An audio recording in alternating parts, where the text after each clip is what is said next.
Hi everyone, Livy here, back with another video.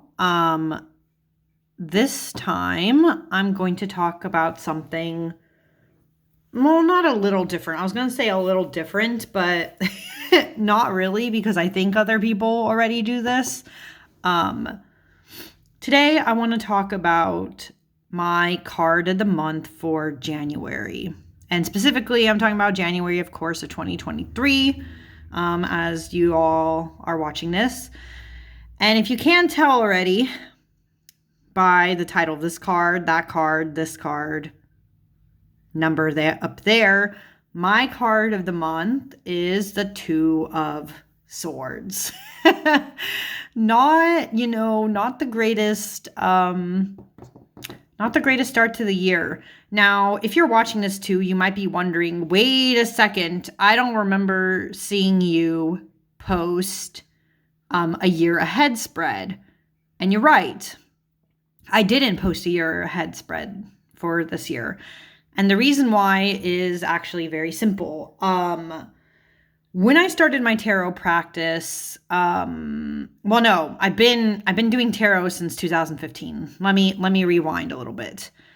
When I started keeping better track of my tarot practice and what cards I was getting for each spread, I started at a really weird time. It was already like midway through the year. And specifically, it was last year, right? That's when I decided to actually start journaling my practice instead of just randomly taking snapshots of photos and trying to remember later what the hell my spreads were about because I wasn't documenting them. Can you believe that? I was, for years, I just was not documenting my readings. So there's a lot of things now lost to time. But anyways, because last year I started documenting my readings. Like I said, I started at a weird time. So because it was midway through the year, I only did a 6-month ahead spread. But then, when the 6 months were over, I decided, but at this point, I already did one 6-month ahead spread, and I still have quite a few months left in the year. I guess I'm going to do another 6-month ahead spread. So I did. And because I did that, now I'm in a cycle of just doing 6 months ahead of whatever time I started. So it's not, I don't know if I'm ever going to stop to do one giant year ahead spread eventually. But for now, I'm on a 6 months out of the year pattern. So my current card of the month for January is, once again, the Two of Swords. Let's talk about the Two of Swords for a second. Those who are not new to tarot are not going to be surprised by any of the info I say. Those who are new, hi. Hope you get some insight here. The Two of Swords is a card about conflict, but it's specifically a card about being conflicted with yourself. Yourself. Just straight up, it's yourself. Sometimes maybe you could say someone is putting you into a stalemate. But as this card specifically reveals, right? No. The owner has the sword clasped specifically to their own neck. That means they are at a stalemate, right? With themselves. It's not you. This card's not, in my opinion, and based on my own experience, right? Just my own experience, talking out my butt, right? This is with yourself. It's not external. Because remember, the air suit is about logic. It's about intellect. It's about your mental state, right? Not necessarily, it can sometimes be tied to your emotions, but it's not that. It's your mentality. So getting this at the beginning of the year, it's not really fun, right? No one likes to think that they're ready at the start of 2023, they're ready in a stalemate with themselves. And what sucks is I don't really know why I'm at a stalemate with myself. That's the part that's kind of sucky. I have ideas. I do have ideas of what that could be, but none of them seem concrete, right?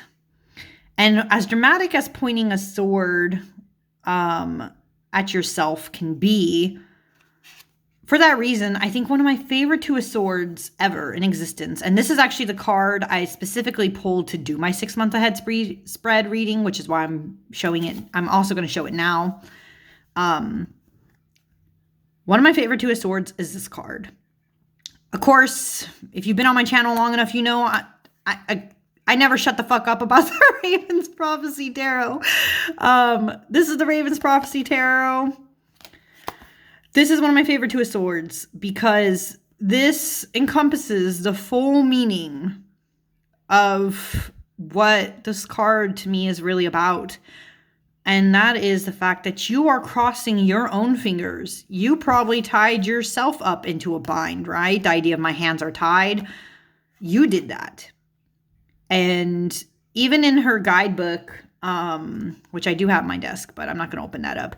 Even in the guidebook, Maggie Stiefvater talks about you need to uncross these fingers. The stalemate is you. There's two sides of you that are conflicted. Uncross those fingers or you won't get over your problem, you know? And so for me this month, my goal is to uncross these fingers. I need to figure out what is conflicting me so much. I have theories. I'm not going to get into all those theories because some of them are more personal, but I know one of these is related to my everyday job. I have a feeling I've been just having a lot of mental conflictions about it. I know another one is related to just what's going on in my life currently. I did come back from a trip more recently in like the beginning of, literally the last day of the year. I came back from my trip in India. But I don't know how to say this. Like a lot of things in my life feel like they're on a standstill. Like I am in a stalemate. Like things have kind of just stopped because I came back, but my partner stayed in India just to visit more with his parents. And also because he's going to help his mom out. It's a whole complicated, I'm not going to get into the whole situation. It's a complicated thing where he also afterwards needs to help his mom get to Canada to be with his sister for a little bit. But anyways, because of that, right, I'm alone. I'm alone in my apartment.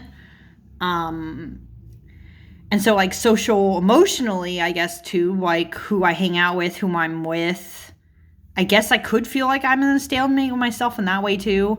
But it could also be a stalemate in the fact that I'm not sure what I'm doing writing related. That could also be another thing. Like there's many different possibilities that could link to being in conflict with myself, right? But I think it's good, even if these discussions can be hard, even if it's just, it's not fun to try to muse sometimes about what the cards are trying to tell you.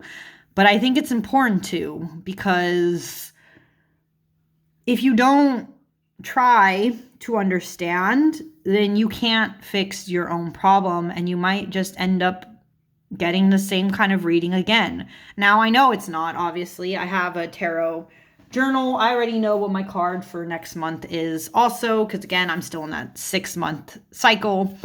And I will do another card of the month. I will talk about next month's card when the time comes. But I guess my goal, right, is to uncross those fingers.